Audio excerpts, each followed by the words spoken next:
Well, hey folks, Jeff Salzman here, and welcome to the Daily Evolver.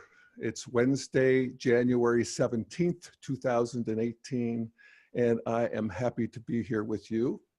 And I am happy to be here with our guest today, who is a dear sister of mine for many years, and it's Diane Musho Hamilton, who I don't think many of you need much of an invitation or much of an introduction for, but I do have some new people. So I am going to share a little bit about Diane. And first of all, hey, Di, say hi. Hi, everybody. Hi, Jeff. It's wonderful to be in virtual space with you. Yeah, indeed. I like it. Yeah, me too. Yeah.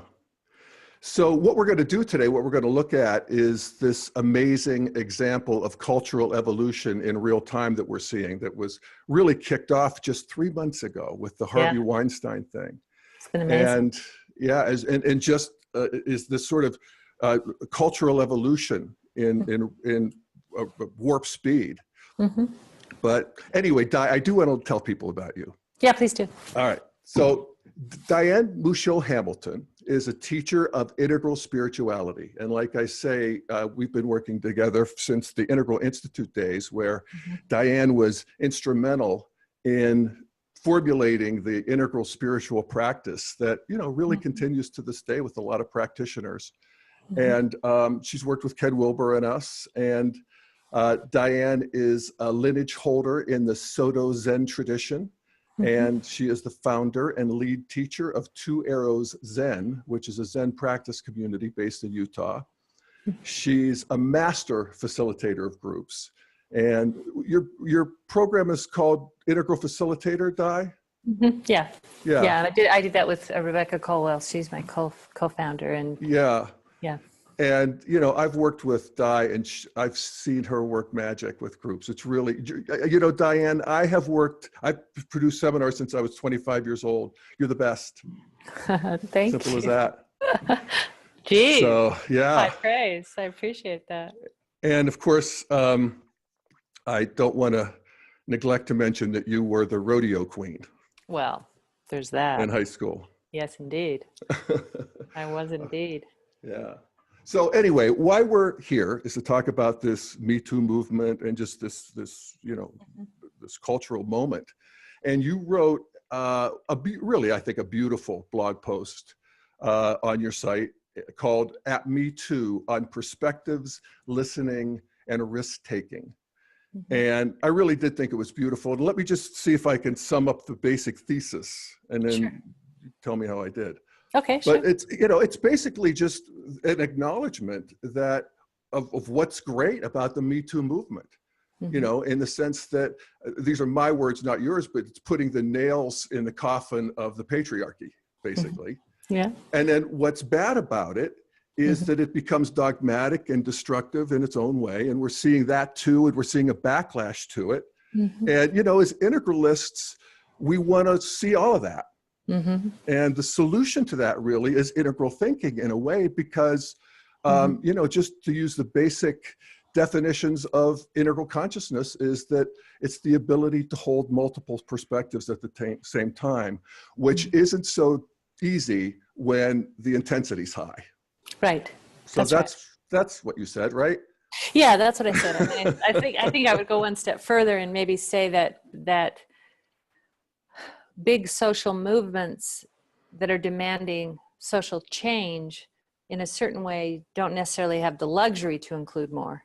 Like, in order to really get heard about how outrageous these abuses have been, and how much, in this particular case, women and men at times have been subjected to, and that it's just intolerable. And you know, there's a subtext around the relationship of sex and power, because Hollywood is obviously powerful, and Harvey Weinstein is powerful, and Charlie Rose is, and Al Franken. But so that the social movements have to just sound one note, you know, and there's a certain way, there's a certain amount of momentum kind of just came up in a groundswell, and we're in a different place. Now, I would, you know, we've been working on reversing the subjugation of women ever since the suffragist movement, and maybe even before that. I'm not quite sure how it came into being that women were somehow not held as equals in culture. I don't know that history very well. There may be Right. people on the call who do, but so this moment of really finally getting some real genuine momentum around the experience of just the abuse of sexuality. Yeah. Well, you know, it's an evolution, and one of the ways I think Integral can help us see it is that, you know, as to the question as how it came about, Ken points us out that men and women created these systems together that were functional for that stage of development. And women were actually invested in the patriarchy. It's just why you often see the mothers or the leaders in these honor killings, you know, and that sort of thing. I mean, that's really functional at that stage, and that just continues. And what's happening now is or even you could even talk about the way right now in terms of how on the right side of the political aisle, this issue is not front and center, and that the women are not demanding it. So when the women also are growing and changing, that this change can take place for sure. And you know, I think this really, I think it you know, moves the ball in that, you know, it's one of the theses of what I talk about here in the Daily Evolver is that we just have to get more friendly to fighting, I guess, because that is, you know, the way forward. Yeah, that's right. But as you point out, we can, in fact, I wrote it down. I thought it was so beautifully said. Hang on here.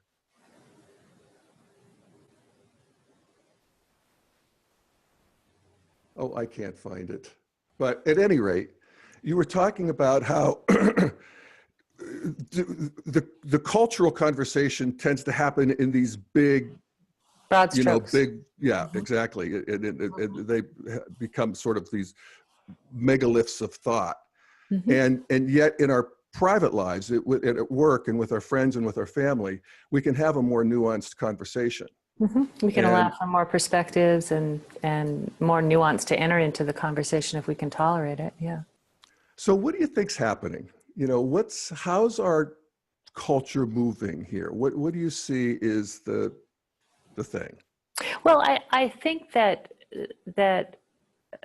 you know, there's a trend, and we certainly see this in our practice, where there was a big injunction at the level of development for us to just simply be good. But as we're talking the amber altitude of development here, the traditionalists, still to this day. Right. That's right. And so, you know, a lot of people are able to accomplish being good, but at the same time, you know, we have priests who are perverted in the background. We have all kinds of things happening in the background. And so there's a way that the whole domain of sexuality is kind of being surfaced for us to take a much more clear look at the dynamics that are really going on there.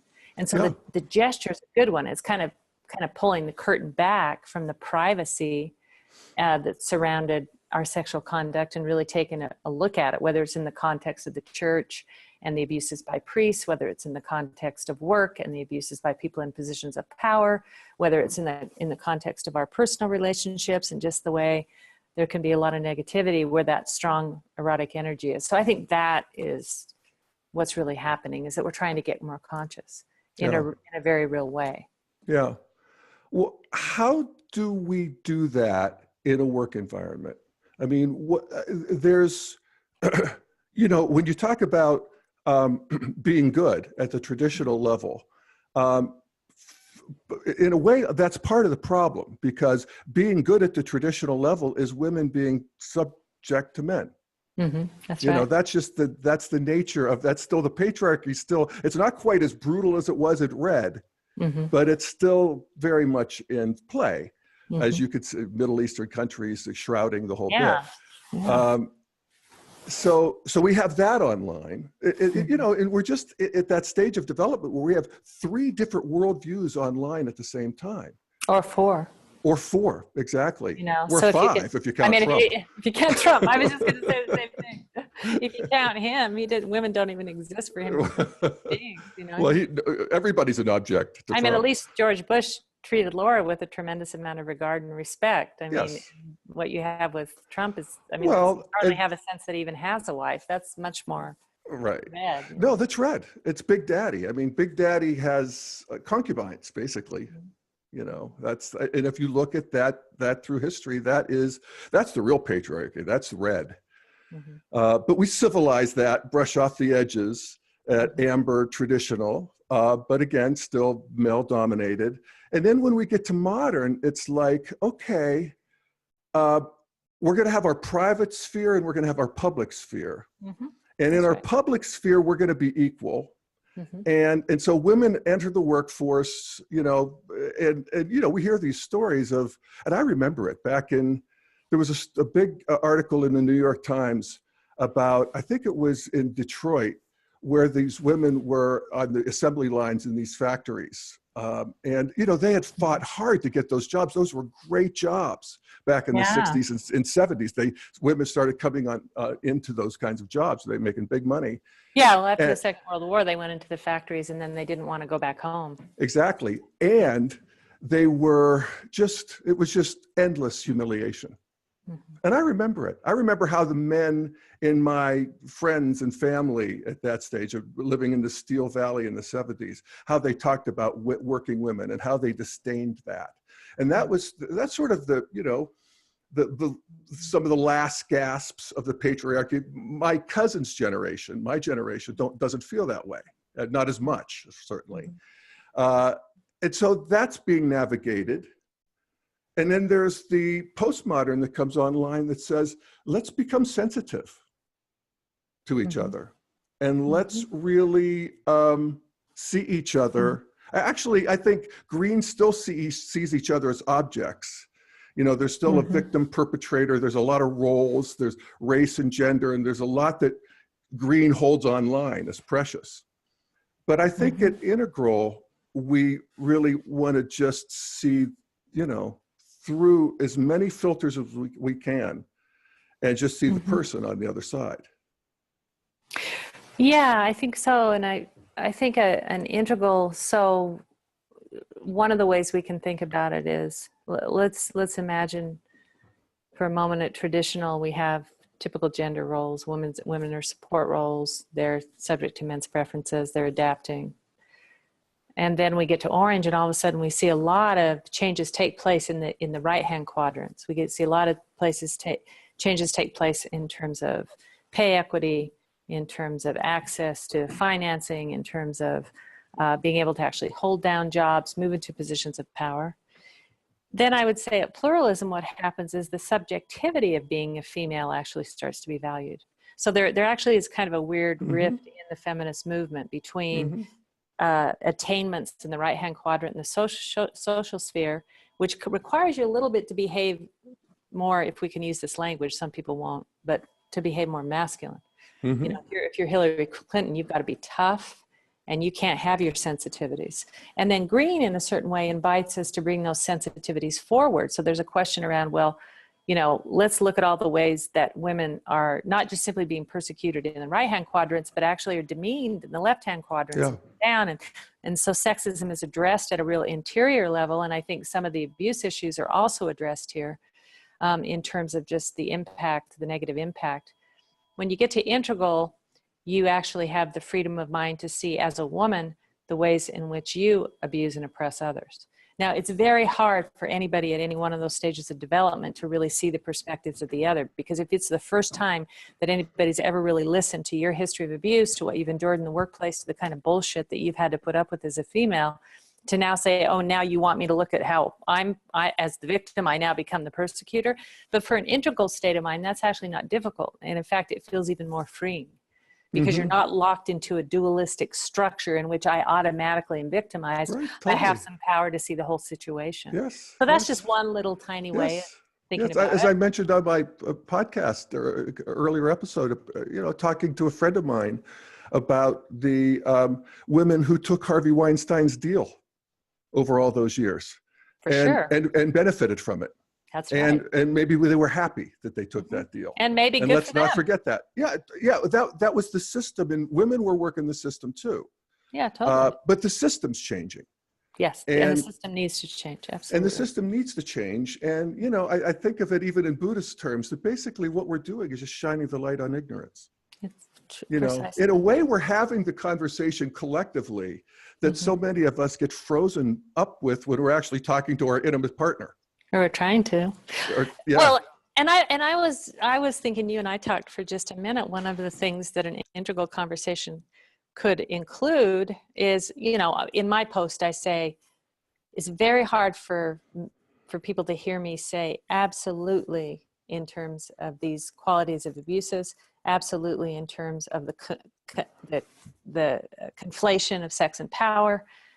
Let's you know, and let's really listen to what people have to say. But if in the next sentence I say, and due process matters, yeah, and consent actually really matters, and proportionality matters in terms of, you know, I personally, this is my view, Harvey Weinstein, from what I can tell, was a predatory, very abusive man. Yep. Al Franken, for me, is not at the same level of that. And the fact that they both have this, basically, because it's a political arena and not a judicial arena, they're subject to the same outcome, to me, feels radically unfair. Yes, it does, indeed. Personally, if I had been Al Franken's advisor, I might have advised him differently. Now, that will enrage some people. It would just enrage them that I would put that on the table. But I think we can, an integral perspective wants to put those additional views on the table. And I would venture to even to ask a question of you, how is all this MeToo, this kind of victim persecutor situation in relationship to sexuality and power, how does it play in the gay community?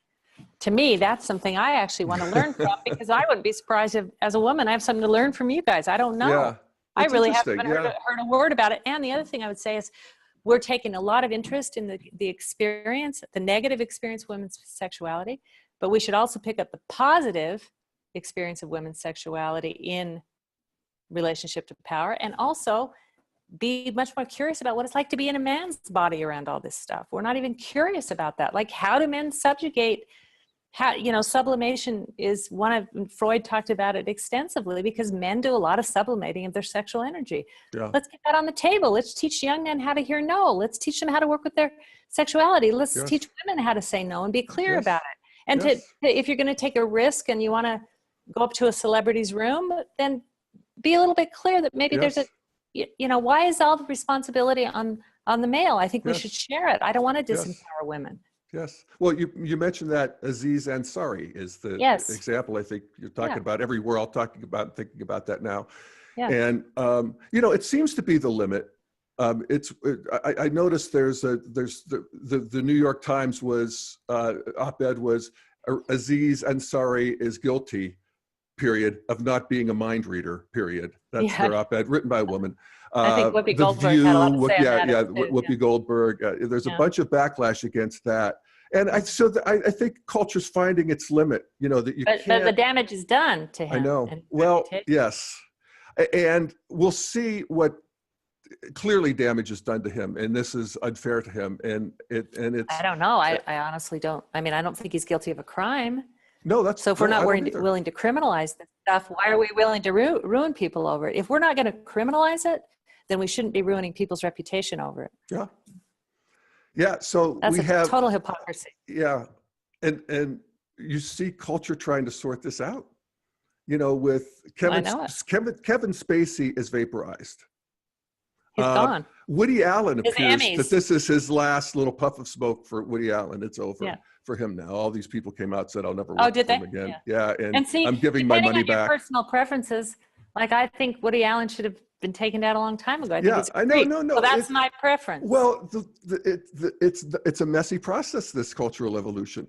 And yes, there are victims, and your people sort of get in the meat grinder, and then sometimes I don't think Al Franken should have been deprived his Senate seat. But you know what? Here's my theory. Al Franken's going to run for president anyway. You think so? I do. Here's my thought experiment, and what I would advise him if he wants to. I went down. I paid the price. I said, here's what I did. I'm completely transparent, and you know what? I'm running for fucking president. And factor that in, and I stand exposed.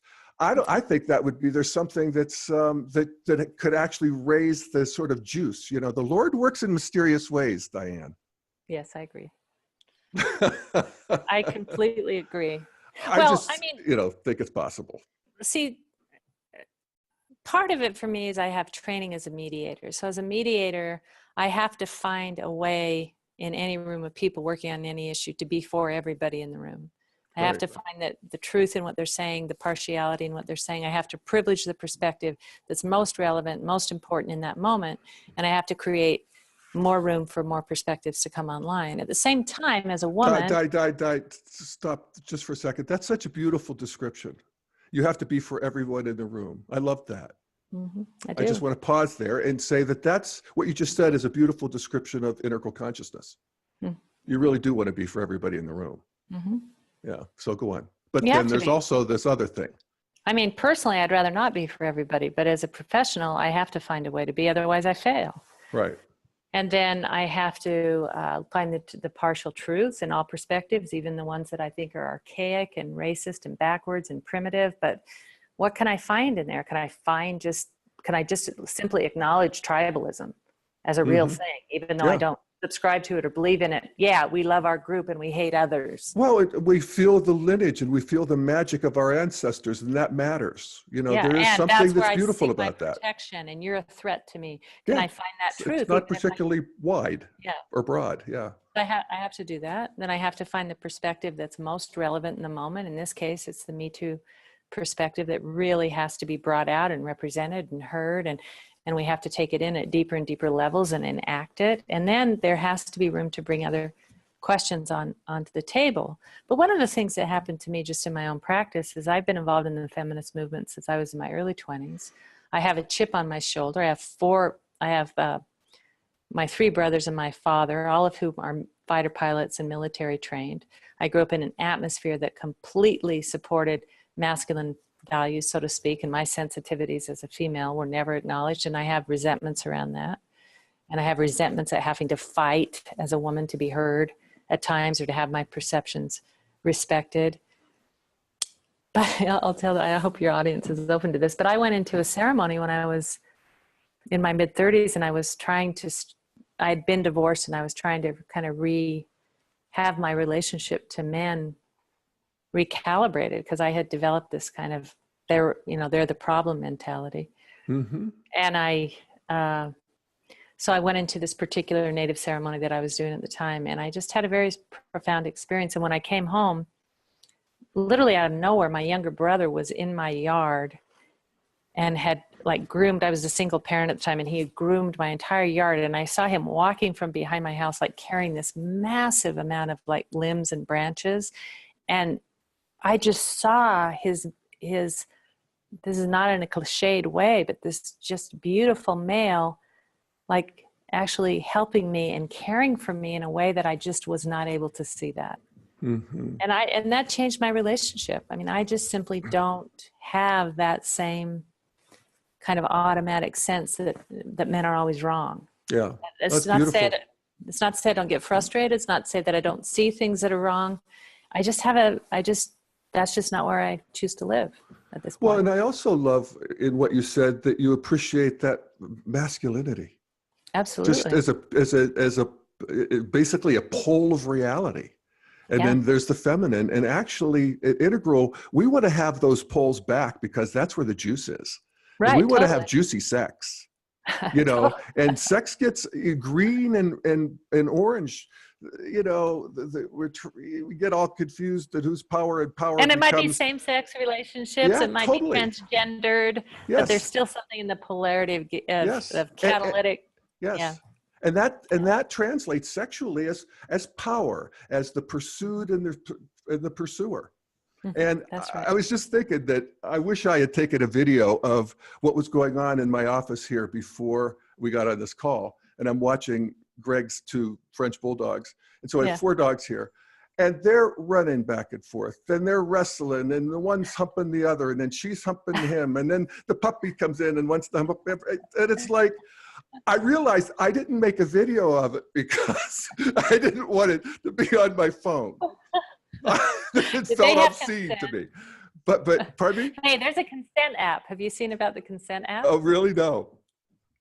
Yeah, What? there's an app now. I Well, have it on my phone. I, Someone sent it to me. Basically, I haven't seen it, a but I'm little good with legal that. contract app where we give each other consent for a certain period of time. Yeah. And so you'll have it on your Yes. phone. Well, I think Oops, what hold actually on. happens is when we talk about sex and what turns us on and what is and isn't, you know, what we want to do, what we put that on the table, it's better. You know, I think what follows is better than when we're trying to do that movie thing where, you know, we just have to fall in each other's arms and rip off each other's clothes and all of that cliche over and over and over in the movies. I'm so tired of it. But anyway, I find the Aziz Ansari story interesting because it does show that category of where the guy's kind of pestering and pushing, and the woman's an object to the guy, and the woman who doesn't want to be. You know, none of that's criminal or even close. Yeah. But it's. But I can speak as a female on many occasions where I've been subjected to that really persistent kind of. Yes. There is a part of me that's naturally receptive, so it's hard to kind of galvanize my push. It's also that I just want to have a nice meeting and I don't want it to turn bad. Maybe some part of me might be interested, but not this fast. I mean, I can really identify with how annoying and obnoxious it is to have to fight someone off like that, or to feel that you're just not able to kind of weigh in without like finding the part of you that can really push, you know? Right. No, so it's totally. hard. And then you go home and you did more than you wanted and it still didn't work and you feel like shit. And, you know, you ask, what's the gay, situation? Yeah, it's kind of all of it in a way. I mean, because it's all still there. All of the crapola is still there, but we don't have the easy sex roles, you know? Right. And so I look back and I'm 60 plus years old. So I've had a lot of experience, mostly partnered, but I did have my times of not partnered and in the scene. And I have been the pursuer. I have been the pursued. There were times when it was really fun to be both, I enjoyed both. There were times when I was the pesterer. And I can remember one situation where— Predator? Not predator, no. That's too far. Okay. Yeah, no, I never pushed anybody. I'm too much of a wimp. But I did have a friend who we had a sexual relationship and he wanted to stay friends but stop the sex. And I was rotten to him for a long time. You're mad. I was mad and deeply wounded and, and acted out in a way that I even knew at the time, I thought, what the fuck, but there I was. But I also get that thing where this Ansari thing, where I've been the pestered, where I didn't want to, and I kept getting poked at, and I wanted to talk or I wanted to move away, but I kept getting aggressed on physically, and I grabbed and I've also done that. There's not a lot, but a couple times I can think I was the pesterer. Well, that's so. This is all. And the reason that we don't have laws against that kind of stuff is precisely that reason, is that there has to be room for us to find our way. You cannot legislate that stuff. Right. But we do have laws against sexual harassment, and we do have laws against, certainly against forcible sex of any kind. Yeah. Yeah, So and that's one of the sort of when gray people aren't areas. willing to file civil complaints or press charges, there's a certain part of me that thinks you have to swallow it. Yeah. I might be wrong, but unless we want to unless we want to return to a kind of Victorian age kind of way of being, we're in murky water right now. Yeah, but it's just that it gets really gray in the exchange of human beings, and I tend to be somebody that just wants to be supportive to women's capacity to say yes, to women's capacity to say no. Yeah. And actually, that there are going to be times where that yes and no are blurred, and therefore we kind of get hurt and we hurt each other. And I want men to grow up and be well behaved, but I draw a bright line between that which is an offense and that which is, it's hard to measure. And that's what that brought my thought back. That, that bright line of what's real physical coercion. And Orange would say it's physical. Green wants to say that there's other dimensions of I can be hurt emotionally, I can be lured in, I can be the victim of your grand, well, design. in the case of sexual harassment law, in the beginning, the law was against quid pro quo. You could not trade sexual favors for advancement. Right, and that's in the workplace. Then it expanded to hostile work environment, and that gets at more at what you're talking about, which is just an atmosphere of unwanted sexuality. Now, again, sometimes that's measurable. It's also that everybody would agree, and other times it isn't, and not everybody would agree. And again, it gets very dicey. So it's really tricky when you start to get into these more subjective perceptions around what's okay and what isn't. And unless we want to return to a really repressive environment, then we're all going to have to tolerate some discomfort. Well, I think we're erring on the side of it being too repressive. Well, the men I know, and you talked about this in your column, you started with this anecdote. We're actually happy to sit back and hear from the women. I think there is some truth to that. Yeah, that's fine. But we also feel like we don't know what to do. And, I relayed the quick story of what happened to me downtown Boulder when I was walking my dog, and I saw another woman who had a little dog and it had a little outfit, and I said something about, "Oh, aren't you beautiful?" and to the little dog. And then, we were walking and I said, and to the woman I said, and it's a cute dog too. So it was like I was making the compliment to her, and she didn't like it. She was not impressed or complimented. And I got a lot of comments from listeners who have all kinds of doubts around that right now. How do you compliment women, and do you? And what's happened for me is, and that incident was part of it, but this MeToo Don't say thing you have nice breasts. Don't say that.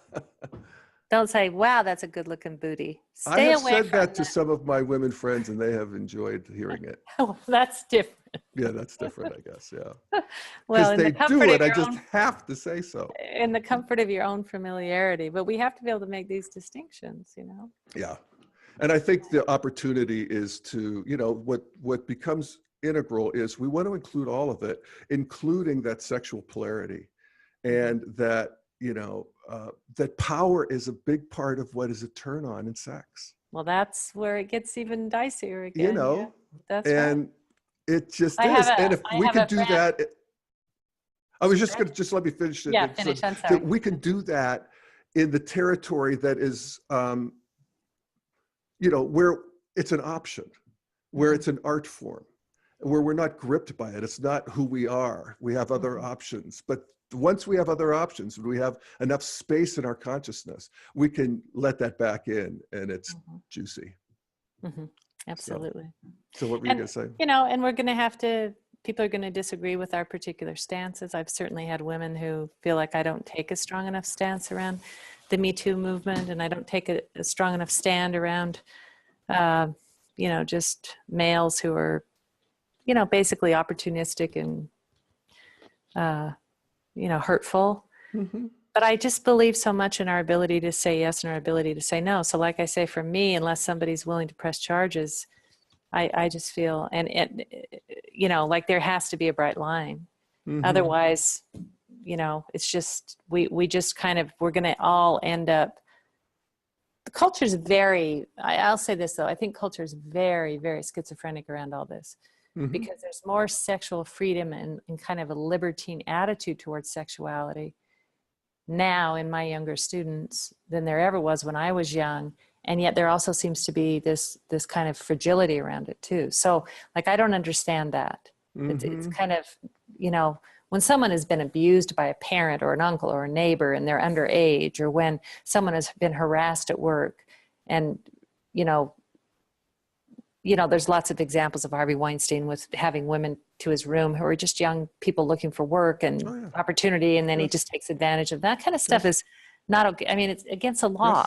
Yes. And it is for a reason. Yes. We're going to have to figure the rest of this out a little bit. Yeah. So how do you deal with students who are having trouble with all this? I mean, in terms of meditation or communication or psychology, or where do you go with it? Well, certainly quite a few students come to me with trouble in their sexuality and how to navigate these things, and also in terms of just their relationships, generally speaking. So I basically ask them to really clarify what it is they want, what it is they're wanting, and then to look at their patterning and notice the kind of patterns they have that maybe are, you know, as Robert Keegan likes to say, a competing commitment. You know, that, and one of the things, like with men, that with my male students that I work on a lot, is if you want to play the field, I don't have a judgment about that. What I have a judgment about is you pretending you're not doing that. And every person that comes along the way, I'm supposed to pretend is your future wife until 2 months later you're not with them anymore. So it has to do with being honest with yourself, looking at the patterning that you grew up in, looking at your own, you know, your own wounding around sexuality, the own places where you're caught, where you're giving double signals. If you're a person who's not able to say no coherently without feeling guilty or frozen or timid inside, how can you practice so you can deliver really clear no's and set your limits and then be willing to walk away? So a lot of it has to do with both your personal work and also some psychodynamic work around sex and relationships for me.